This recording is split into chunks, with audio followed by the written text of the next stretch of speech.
Perspective prophétique, deuxième partie sur l'attaque offensive sur les sentiments. Nous continuons à parler des perspectives prophétiques et nous en sommes aux attaques de Satan sur nos sentiments.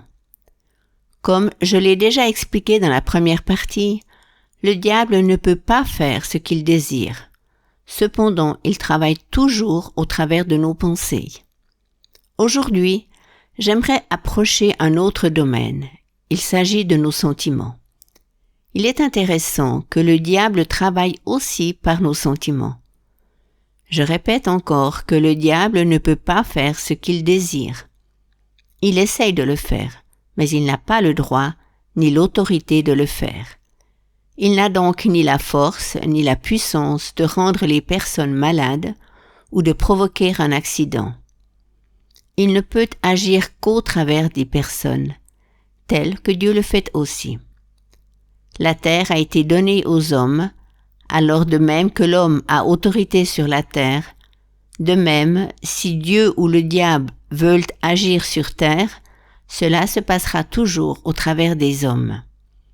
Et vu que l'ennemi déteste les hommes, il a créé une stratégie toute puissante afin de travailler très sérieusement au cœur des enfants de Dieu. Là, je ne parle pas des cœurs des hommes. Dieu m'a montré qu'il va agir très ciblé avec stratégie sur le cœur des enfants de Dieu. Nous avons dit qu'il est très important de se voir tel que Dieu nous voit, ainsi que de penser à notre égard tel que Dieu pense à notre sujet. Je désire thématiser un point très important, qui est nos sentiments. Lorsque Dieu me montra que le diable agressera tout particulièrement le cœur des enfants de Dieu, cela me fut clair que cela se passera tel que ce qui est écrit en Marc 7, 21.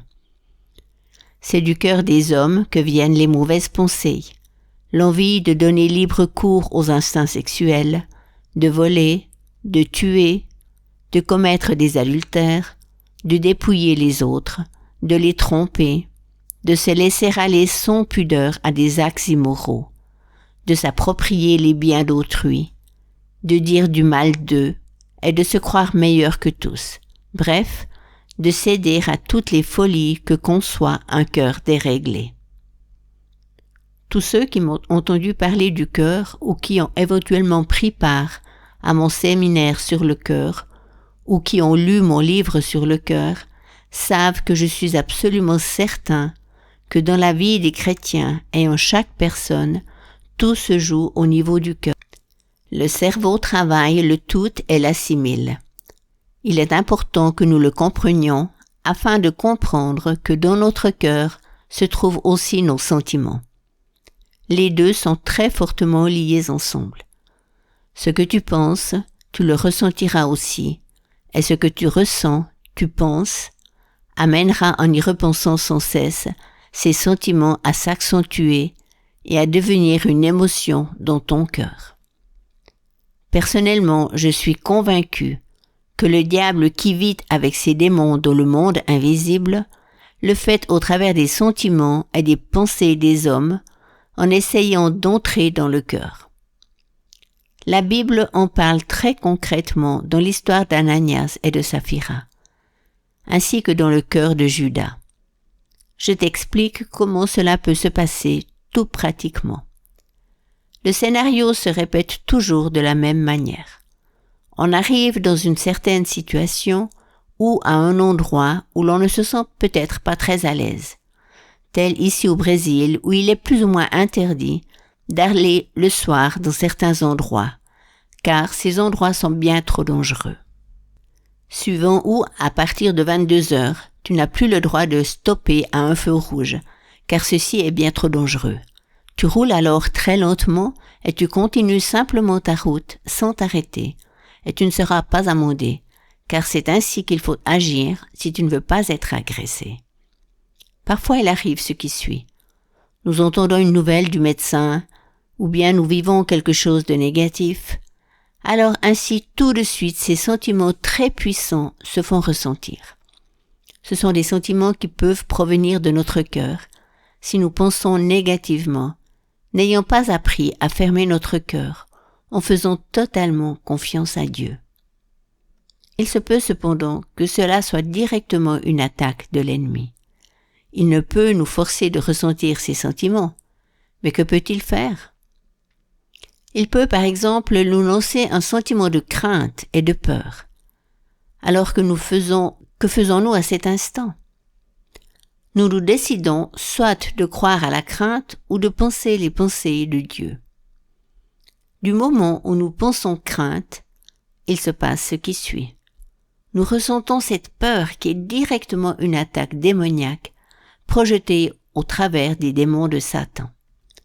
Ils ne peuvent rien faire sur notre vie en essayant de la contrôler. Ils n'en ont pas l'autorité.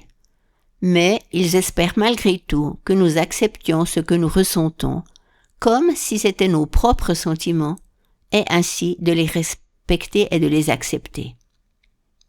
Maintenant, au sujet de la pensée. Il y a quelques années, j'ai été appelée à venir dans un appartement en Autriche, où la situation était totalement chaotique. La mère était impliquée dans le satanisme, le père était alcoolique, et ils ont pratiqué tout un tas de choses bizarres telles que du voodoo et bien d'autres choses encore. Il y avait un jeune homme qui était converti depuis peu et qui m'avait demandé de l'aide. Entre-temps, la mère avait été internée dans une maison psychiatrique. Le père n'était pas présent non plus, mais il restait les deux jeunes de 16 et 18 ans. Ils étaient négligés, laissés à l'abandon et presque affamés. Enfin, une incroyable situation. J'ouvris donc la porte et dès que j'ouvris cette porte, un sentiment de peur m'atteignit. Moi qui normalement ne suis pas une personne anxieuse ou peureuse. Ce sentiment était si fort, alors à l'instant je me suis positionnée et j'ai dit « Satan, je n'accepte pas et je ne prends pas cette peur en moi. Je suis en Christ, je suis caché en lui, bien égal ce qui se passe ici, même si des satanistes ont festoyé, je suis vainqueur en Christ, plus que vainqueur en lui. Je suis maintenant venu telle la lumière et j'aiderai ces jeunes. » Nous avons pris les deux jeunes gens chez nous à la maison. L'un d'eux ne désirait pas donner sa vie à Dieu. Il désirait continuer à faire chez nous ces jeux sataniques. Nous lui avons donné 2 semaines, le temps pour se décider, soit de changer de vie, ou bien alors de partir d'ici. Il est parti. L'autre est resté 5 ans et il est devenu notre fils d'accueil. Nous étions parents d'accueil pour lui. Émotionnellement, ce garçon, à 16 ans, était au niveau d'un enfant de 2 ans. Imagine ce qui serait advenu si j'avais accepté cette peur. Ceci était bel et bien une attaque démoniaque, où l'ennemi a lancé cette peur contre moi. J'ai donc dû à ce moment me décider. Soit je pense crainte, je parle de crainte, j'agis dans la crainte, ou alors je sais exactement qui je suis en Christ. Vu que je savais qui j'étais en Christ et que je savais qu'il vivait en moi, et en plus qu'il est plus grand que celui qui est dans le monde, ainsi que l'ennemi était déjà vaincu et que le diable avait une peur terrible de moi, je n'avais donc pas besoin de me soumettre à ce sentiment. De cette manière, j'ai pu réaliser une victoire merveilleuse, et ainsi Dieu a pu accomplir quelque chose de fantastique au travers de Debbie et de moi-même, en sauvant ce jeune homme. Ici, il y a quelque chose de très important, du fait que beaucoup d'entre nous sont totalement désorientés dans leurs sentiments. Nous sommes alors des personnes très sensibles, en mettant la faute sur la haute sensibilité, en disant « Ah, tu sais, le pasteur m'a réellement blessé. » Personne ne t'a blessé, mon cher ami. Je répète toujours durant mes séminaires, et surtout durant mon séminaire sur le cœur, qu'une personne adulte n'a aucune autorité de blesser une autre personne adulte. C'est toi qui as ouvert ton propre cœur à cette blessure. Ce n'est donc pas étonnant que tes sentiments soient totalement sans dessus-dessous. Si le diable arrive encore à lancer ses sentiments contre nous, en nous permettant sans cesse de nous sentir repoussés, alors ce méli-mélo, ce chaos dans notre cœur, amènera que nous ne saurons plus qui nous sommes. Quels sont mes sentiments et quels sont ceux de mon entourage? Quels sont ceux du diable? Il y a selon moi une simple solution, à savoir qui je suis.